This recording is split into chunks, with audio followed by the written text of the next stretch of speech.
नमो तस्स भगवतो अरहतो सम्मा सम्बुद्धस्स। आप भगवान अरहत सम्यक सम्बुद्ध को श्रद्धा पूर्वक नमन करता हूँ, धर्म को प्रणाम करता हूँ, संघ को प्रणाम करता हूँ। हे गुरुदेव, आपके श्री चरणों में कोटि कोटि नमन। सभी प्राणियों का कल्याण हो, प्राणी मात्र का कल्याण हो।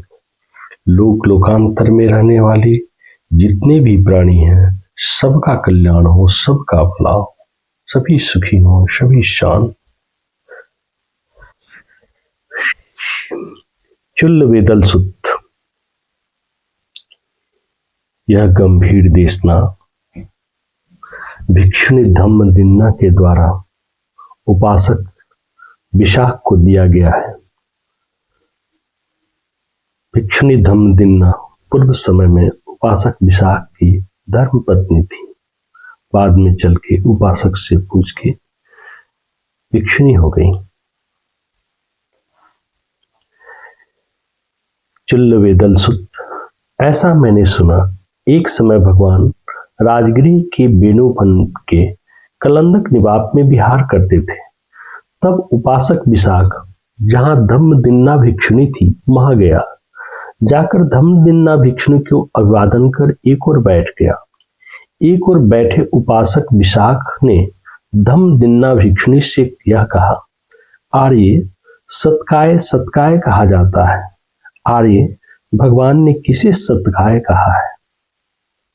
काया ही सत्य है। इस भान को भगवान ने किसे कहा है? ये जो रूप उपादान स्कंध, वेदना उपादान स्कंध, संज्ञा उपादान स्कंध, संस्कार उपादान स्कंध, विज्ञान उपादान स्कंध है, आबुस विशाख, इन्हीं 5 उपादान स्कंधों को भगवान ने सत्काय कहा है। ये 5 उपादान स्कंध मिलके चराचर जगत का उपादान कारण, मतलब आधारभूत कारण, रूप आदि उपादान स्कंधों में बटा हुआ है। इसमें वेदना, संज्ञा, संस्कार, विज्ञान की ही अवस्था विशेष होने से इन्हें रूप और विज्ञान 2 स्कंधों में विभक्त किया गया जाता है। विज्ञान को नाम भी कहते हैं। ये 5 उपादान, 5 स्कंध जब व्यक्ति में लिए जाते हैं तो इन्हें उपादान स्कंध कहते हैं।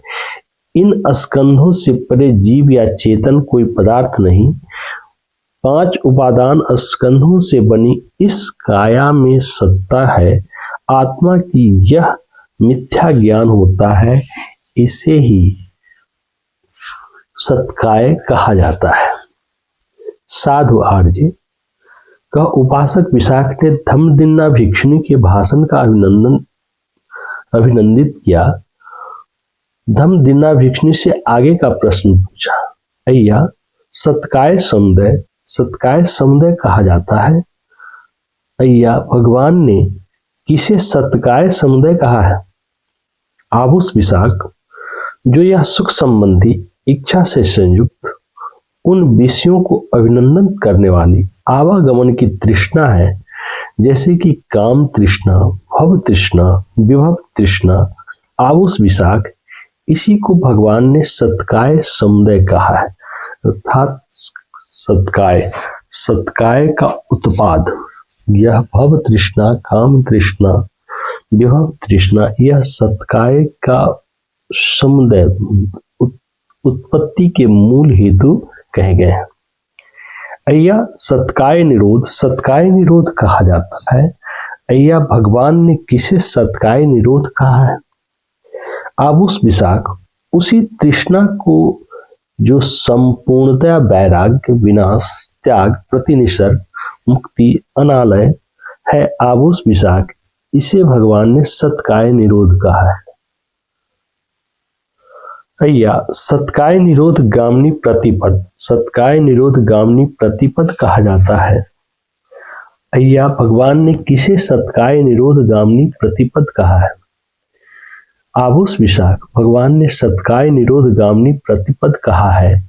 इसी आर्य अष्टांगिक मार्ग को, जैसे कि सम्यक दृष्टि, सम्यक संकल्प, सम्यक वचन, सम्यक कर्मांत, सम्यक आजीव, सम्यक व्यायाम, सम्यक स्मृति, सम्यक समाधि। अय्या यही उपादान है और यही उपादान स्कंध है, अथवा उपादान और उपादान स्कंधों से अलग है। आबुस विशाख 9 उपादान और 5 उपादान स्कंध एक है। 9 उपादान 5 उपादान स्कंधों से अलग है। आबुस विशाख 5 उपादान स्कंधों में जो छंद है वही वहां उपादान है, अर्थात उपादान ये स्कंध, रूप, वेदना, संज्ञा, संस्कार ये स्कंध मात्र है, और इन्हीं में जो छंद राग होता है, इनका जो चित्त का ग्रहण होता है वही उपादान कहलाता है, और यही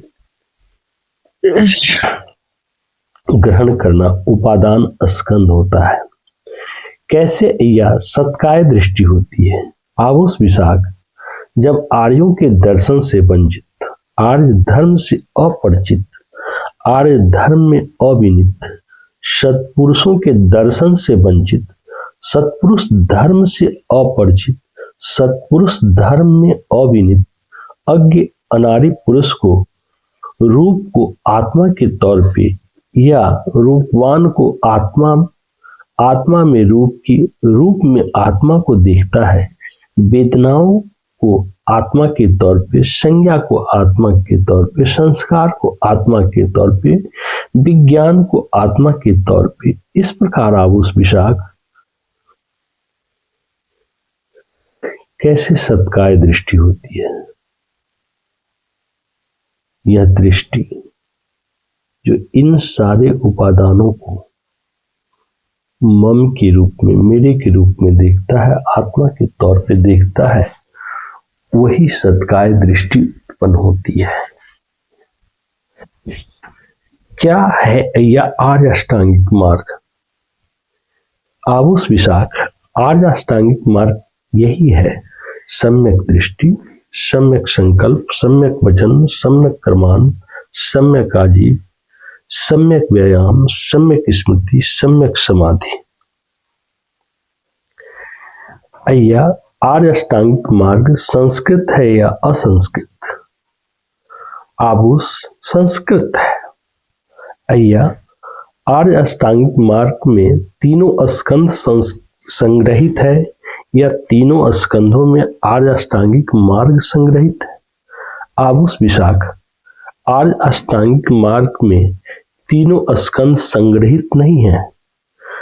3 स्कंधों में आर्य अष्टांगिक मार्ग संग्रहित है। आबुस विशाख जो सम्यक वचन, सम्यक आजीव और सम्यक कर्मांत है वे शील स्कंध में संग्रहित है।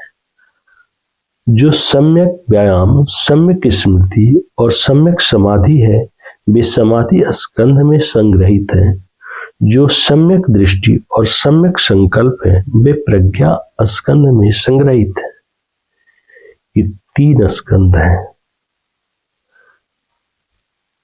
शील, समाधि और प्रज्ञा। ये तीनों जीवन के आधार हैं। अगर ये तीनों पर जीवन चले तो निश्चय ही निर्वाण की प्राप्ति होती है, अन्यथा इससे इतर जाने पर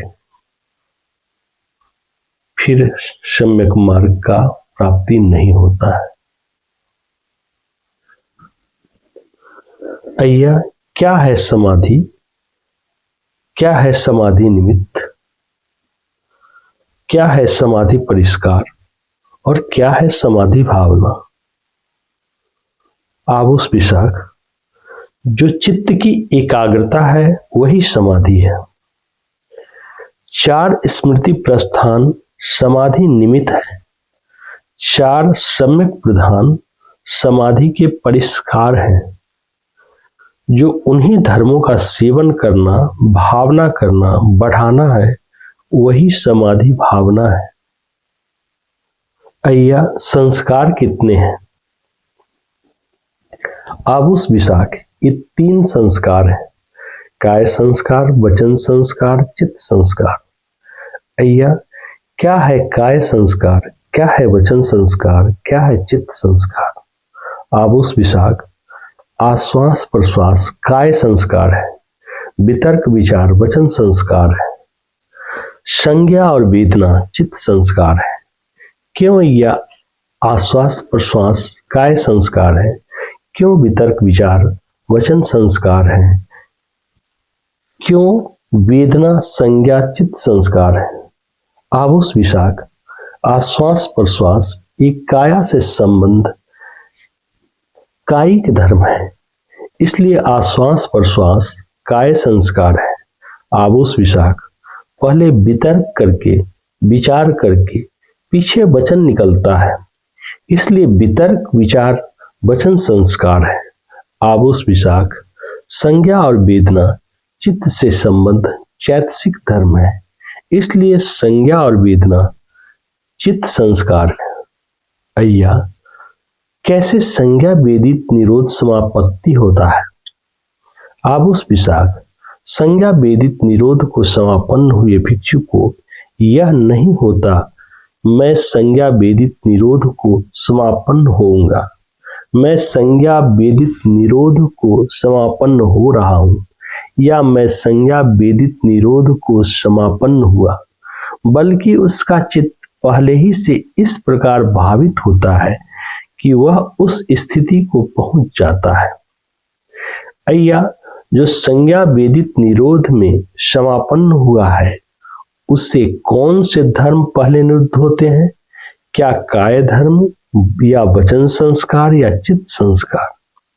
आबूस विशाख संज्ञा वेदित निरोध में समापन्न हुए भिक्षु का पहले वचन संस्कार निरुद्ध होता है, फिर काय संस्कार, तब चित्त संस्कार। अय्या, संज्ञा वेदित निरोध समापत्ति से उत्थान कैसे होता है? आबूस विशाख संज्ञा वेदित निरोध समापत्ति से उत्थान करते भिक्षु को यह नहीं होता कि मैं संज्ञा से उठूंगा, संज्ञा वेदित निरोध से उठ रहा हूं या मैं उठा, बल्कि उसका चित्त पहले ही से इस प्रकार भावित होता है कि वह उस स्थिति को पहुंच जाता है। अय्या, संज्ञा वेदित निरोध समापत्ति से उठते हुए भिक्षु को कौन से धर्म पहले उत्पन्न होते हैं? काय संस्कार या वचन संस्कार या चित्त संस्कार? आबूस विशाख उठते हुए भिक्षु को पहले चित्त संस्कार उत्पन्न होता है, फिर काय संस्कार, तब वचन संस्कार। अय्या, संज्ञा वेदित निरोध समापत्ति से उठते हुए भिक्षु को कितने स्पर्श करते हैं?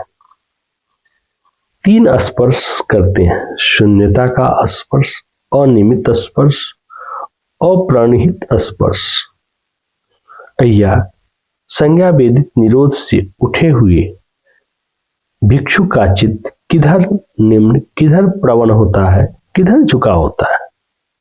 संज्ञा वेदित निरोध से उठे हुए भिक्षु का चित्त विवेक की ओर प्रवण होता है, विवेक प्रागभार होता है। अय्या, कितनी वेदनाएं हैं? आबूस विशाख ये 3 वेदनाएं हैं, सुखा वेदना, दुखा वेदना, असुखा अदुखा वेदना। अय्या, क्या सुखा वेदना है, क्या दुखा वेदना है और क्या अदुख असुखा वेदना है? आबूस विशाख जो कोई कायिक या मानसिक अनुभव सात या सुख में प्रतीत होता है वह सुखा वेदना है। जो कायिक या मानसिक अनुभव असात यानी दुख में प्रतीत होता है वह दुखा वेदना है। जो कायिक या मानसिक वेदना अनुभव न सात न असात प्रतीत होता है, अर्थात न प्रिय न अप्रिय, उसे दुख असुखा वेदना कहते हैं। अय्या, सुखा वेदना क्या सुखा है, क्या दुखा है? दुखा वेदना क्या सुखा है और क्या दुखा है? अदुख असुखा वेदना क्या सुखा क्या दुखा है? आबूस विशाख सुखा वेदना रहते वक्त सुखा है, परिणाम में दुखा है। दुखा वेदना रहते वक्त दुखा है, परिणाम में सुखा है। अदुख असुख वेदना ज्ञान में सुखा है, अज्ञान में दुखा है। अय्या सुखा वेदना में कौन अंश चिपटता है, दुखा वेदना कौन अंश चिपटता है, अदुख असुखा वेदना कौन अंश चिपटता है। आबोस विशाख सुखा वेदना में राग अनुशय चिपटता है, दुखा वेदना में प्रतीक अनुशय चिपटता है और दुख असुखा वेदना में अविद्या अनुशय चिपटता है। अय्या क्या सभी सुखा वेदनाओं में राग अनुशय चिपटता है? क्या सभी दुखा वेदना में प्रतीक अनुशय चिपटता है? क्या सभी अदुखा असुखा वेदनाओं में अविद्या अनुशय चिपटता है? आबोस विशाख सभी सुखा वेदनाओं में राग अनुशय नहीं चिपटता, न सभी दुखा वेदनाओं में प्रतीक अनुशय चिपटता है और न सभी अदुख असुखा वेदनाओं में अविद्या अनुशय चिपटता है। अय्या सुखा वेदनाओं में क्या प्रहातव्य है, दुखा वेदनाओं में क्या प्रहातव्य है, असुखा अदुखा वेदना में क्या प्रहातव्य यानी क्या त्याज्य है। आबोस विशाख सुखा वेदना में अविद्या अनुशय प्रहातव्य है, दुखा वेदना में प्रतीक अनुशय प्रहातव्य है, असुखा अदुखा वेदना में अविद्या अनुशय प्रहातव्य है। अय्या क्या सभी सुखा वेदनाओं में राग अनुशय प्रहातव्य है, प्रतीक अनुशय प्रहातव्य है या अविद्या अनुशय प्रहातव्य है।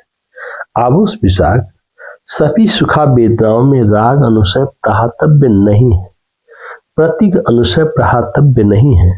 सभी अदुखा असुखा वेदनाओं में अविद्या अनुशय प्रहातव्य नहीं है। आबोस विशाख जब भिक्षु कामनाओं से रहित, बुराइयों से रहित, विवेक से उत्पन्न वितर्क विचार सहित प्रीति और सुख वाले प्रथम ध्यान को प्राप्त हो विहरता है, उस ध्यान से वह राग को छोड़ता है, वहां राग अनुशय नहीं चिपटता। आबोस विशाख भिक्षु ऐसा सोचता है, कैसे उस आयतन को प्राप्त हो विहरूंगा जिस आयतन को प्राप्त कर इस समय आर्य लोग विहर रहे हैं। इस प्रकार अनुत्तर विमोक्षों में स्पृहा उपस्थित करने पर स्पृहा के कारण दौर्मनस्य उत्पन्न होता है, उससे वह प्रतीक छोड़ता है, वहां प्रतीक अनुशय नहीं चिपटता। आबोस विशाख जब भिक्षु सुख और दुख के परित्याग से सौमनस्य और दर्मनस्य के अस्त हो जाने से सुख दुख विरहित उपेक्षा द्वारा स्मृति की परिशुद्धि वाले चतुर्थ ध्यान को प्राप्त हो विहरता है, इससे वह अविद्या को छोड़ता है, उसमें अविद्या अनुशय नहीं चिपटता। अय्या सुखा वेदना क्या प्रतिभाग है या इसका विपक्ष क्या है? दुखा वेदना ही इस सुखा वेदना का प्रतिभाग है। अय्या दुखा वेदना का क्या प्रतिभाग है? दुखा वेदना का प्रतिभाग सुखा वेदना प्रतिभाग है। अय्या अदुख असुखा वेदना का क्या प्रतिभाग है? अविद्या प्रतिभाग है। अय्या अविद्या का क्या प्रतिभाग है? विद्या प्रतिभाग है। अय्या विद्या का क्या प्रतिभाग है? विमुक्ति प्रतिभाग है। अय्या विमुक्ति का क्या प्रतिभाग है? निर्वाण ही इसका प्रतिभाग है। अय्या निर्वाण का क्या प्रतिभाग है? आबोस विशाख तुम प्रश्न को अतिक्रमण कर गए, प्रश्नों के पर्यंत को पकड़ न सके। आबोस विशाख ब्रह्मचर्य निर्वाण पर्यंत है, निर्वाण पर परायण है, पर्यावसान है। आबूस विशाख, यदि चाहो तो भगवान से जाकर इस प्रश्न को पूछो, जैसा तुम्हें मैंने कहा वैसा धारण करना। तब आबूस विशाख धम्मदिन्ना भिक्षुणी के भाषण को अभिनंदित कर, अनुमोदित कर, आसन से उठ धम्मदिन्ना भिक्षुणी को अभिवादन कर, प्रदक्षिणा कर, जहां भगवान थे वहां गया। जाकर भगवान को अभिवादन कर एक और बैठे उपासक विशाख ने जो कुछ धम्मदिन्ना भिक्षु के साथ कथा संलाप हुआ था वह सब भगवान से कह दिया। ऐसा कहने पर भगवान ने उपासक विशाख से कहा, विशाख, धम्मदिन्ना भिक्षुणी पंडिता है। विशाख, धम्मदिन्ना भिक्षुणी महाप्राज्ञा है। विशाख, यदि तुम मुझे भी इस बात को पूछते तो मैं भी ऐसे ही उत्तर देता जैसे कि धम्मदिन्ना भिक्षुणी ने उत्तर दिया। यही इसका अर्थ है, इसी तरह इसे धारण करो, भगवान ने कहा। संतुष्ट उपासक विशाख ने भगवान के भाषण का अभिनंदन किया।